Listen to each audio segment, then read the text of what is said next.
Hey everyone, it is that time. It is I, Mark the Movie Man here, Final Cut, and yes, today we're going to take a look at a film from 1995. It's an independent horror comedy parody film, if you will, and it's from Horse Creek Productions. Yes, Tommy Faircloth wrote and directed the film Crinoline Head. Now, Crinoline Head tells us the basic story of a group of friends who go out to a cabin on the lake for a weekend of fun, and, well, it's interrupted by a slasher by the name of Crinoline Head. You see, he used to live there, and he doesn't like people in his house touching his things, among other things.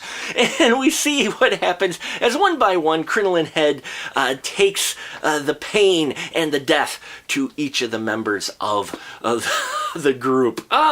Crinoline Head is a lot of fun. Now, what's interesting about this film right off the bat is that it was shot on 16mm film, which, why it's interesting is because in 1995, let me see, most films, they were shot on something like this rather than something like this. Okay, well, this isn't a 16mm film, it's Super 8 film, but you get the point, okay? Most people were shooting stuff on video, so the fact that they shot this on 16mm film is very impressive for a independent micro-budget film of this nature at the time it was made. Now, what I found entertaining as well was the writing in this. It is meant, right off the bat, this is meant to be a parody, a poke fun, wink wink, nudge nudge at the slasher films, with these characters alone. There's a character in here who is just this outrageous sorority girl, like completely annoying beyond the nth degree. She's completely annoying, but she's supposed to be, but she's also very funny as well, because unfortunately there were people that I knew similar to that back in 1995. So, it was kind of a realistic thing there. Not many people like that, but there were a few. You also have some other cast of characters in here that I enjoyed. A number of them are cliche. The guy who just doesn't want to be there. The girl and the guy who kind of have a crush on each other, but are still feeling things out, yet everybody knows they like each other, and I personally liked, though, there was one character in here played by Billy Fontanez, and if I mispronounce that, I do apologize, but her name was Kathy, the character was, and I loved the Kathy character. Oh, she was great. She was that anchor. She was the one that the audience really could pull for, because she was the realist in all this, acknowledging just how much, she took no shit from nobody, and I just loved her character. She's like, this is all ridiculous, I'm gonna go run. I just loved her attitude, and that whole, each one of these characters definitely is fun and unique. Now, the deaths in here definitely are creative.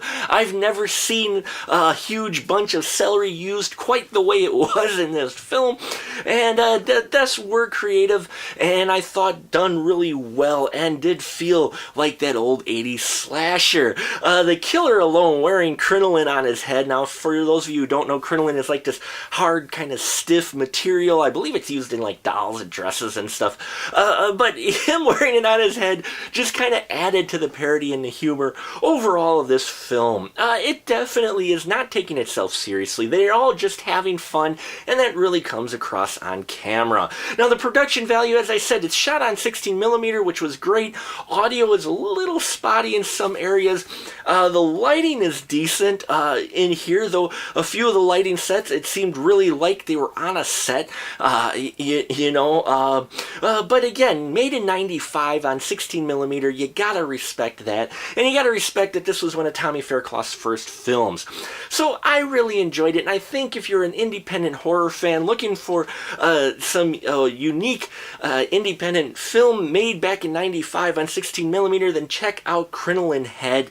It is entertaining, and for those of you who are massive horror fans, I think you'll pick all the references and enjoy this film.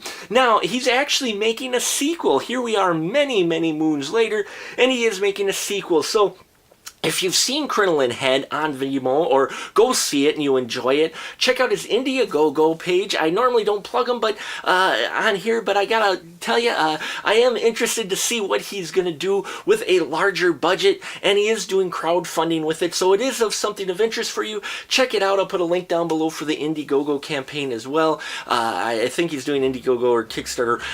I'll put it down below. I believe it's Indiegogo, and it looks like I want to see what happens next, because I like the slasher and I enjoyed the characters who survived the film, and it really does want you to see more of what's happening. So, micro budget, low budget film shot on 16mm. Check it out, Crinoline Head. It's on Vimeo on demand now.